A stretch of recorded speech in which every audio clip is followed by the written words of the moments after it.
The night was heavy with rain when Marcus Reef Johnson drove through the empty streets of East Haven, the same streets he once ruled with a gun in his hand and blood on his conscience. For 15 years he'd been clean. No drugs, no gangs, no trouble. He had traded his leather jacket for a mechanic's uniform and his rage for repentance. But fate had a way of finding old debts and collecting interest. That night, his son, Jamal, lay between life and death in a hospital bed, a single bullet lodged near his spine. The shooter?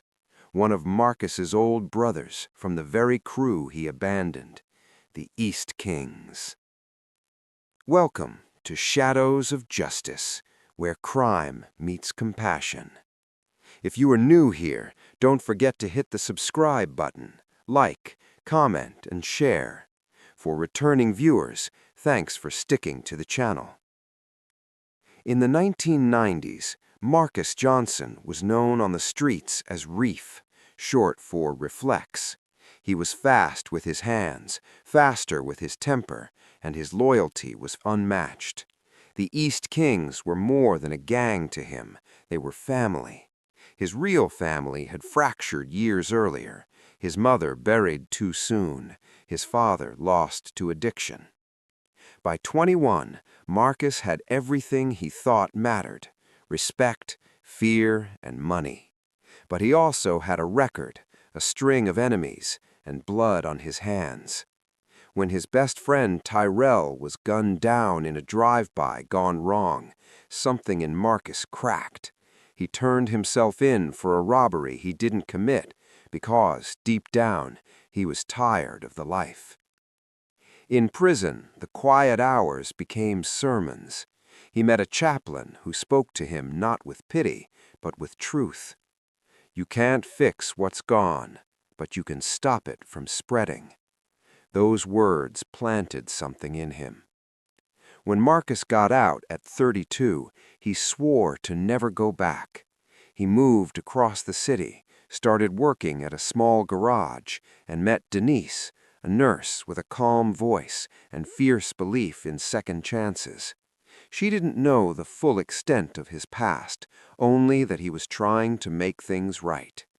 Together they had Jamal, a boy who inherited his father's fire, but not his scars. Marcus raised him to believe in hard work, not shortcuts. He made sure Jamal stayed away from the streets. Basketball, books, and faith became the rhythm of his life. By the time Jamal was 17, he had college scouts calling. The future Marcus had once thrown away was now shining through his son. Until that one night. It was supposed to be a celebration. Jamal had just received an athletic scholarship letter. Marcus grilled steaks in the backyard. Denise played old soul records, and laughter filled the air. But just 2 blocks away, an old feud was simmering. The East Kings were still around, older, more desperate, less forgiving. They had long memories, and Reef's betrayal never sat right with them.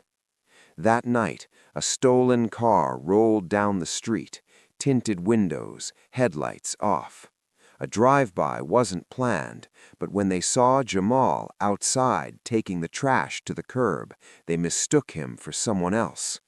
3 shots tore through the dark. One found Jamal. When Marcus arrived at the hospital, his shirt soaked in his son's blood, something primal awoke in him.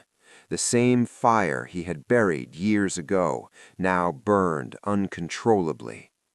Detective Marquez, an old friend from his Reformation days, found him pacing in the corridor. "Marcus, let us handle this," Marquez warned.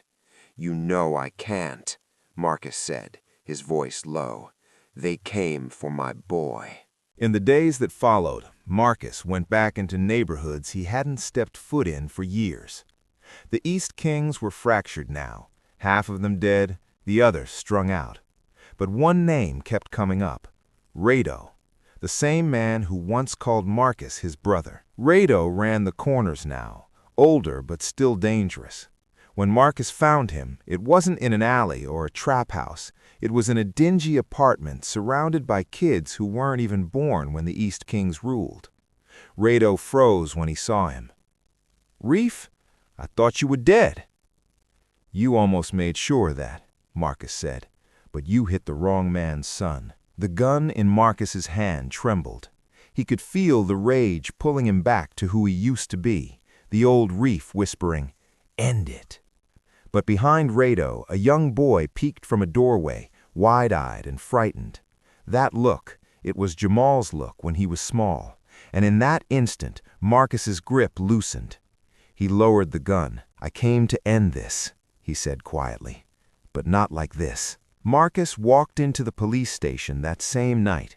Detective Marquez was stunned when he saw him, bloodstains still on his jacket, tears streaking his face. "I know who did it, and I'm not running this time." He handed over the gun, the same weapon that had once earned him the name Reef. Marquez nodded slowly. "You could have killed him." "Yeah," Marcus whispered, "but that's what they expect from men like me." His statement led to a string of arrests. The shooter, a 19-year-old kid trying to earn his stripes, confessed that he had no idea who Jamal was. He thought he was firing at a rival. Jamal survived the surgery, but the doctors said he might never walk again. Marcus sat by his bedside every night, whispering the same prayer. If he can't walk, let him still stand, let him still dream. Weeks turned to months.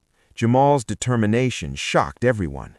Physical therapy was brutal, but he refused to give up. The same fire Marcus once feared was now saving his son. One afternoon, as sunlight poured into the rehab room, Jamal gripped the bars and took 2 trembling steps. Marcus fell to his knees, tears streaming down his face. "You did it, son." "No," Jamal said weakly. "We did." A year later, Jamal stood, on crutches, before a crowd at a youth outreach center. He was no longer the athlete he once dreamed of being, but his voice carried something stronger than trophies: conviction.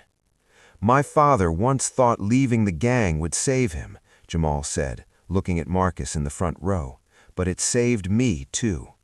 We can't control what finds us, but we can control who we become after it does." The crowd erupted in applause. Even the mayor attended, recognizing Marcus's work with the police to dismantle remaining gang networks. Late that evening, Marcus returned to the old garage.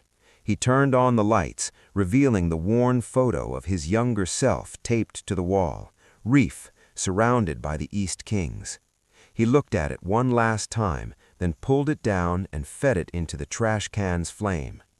"Rest easy, old man. You're done now." Outside, Jamal waited by the car. The night air was cool, the streets quiet. "Ready to go home, Dad?" "Yeah," Marcus said softly. "I finally am." The two drove off into the distance, a man who had lived by the gun and a boy who lived to prove there's always another way. The past had come from Marcus Johnson, but this time, mercy shot first. This is Shadows of Justice, where crime meets compassion. Subscribe for more emotional true crime and redemption storytelling, where every scar tells a story worth hearing.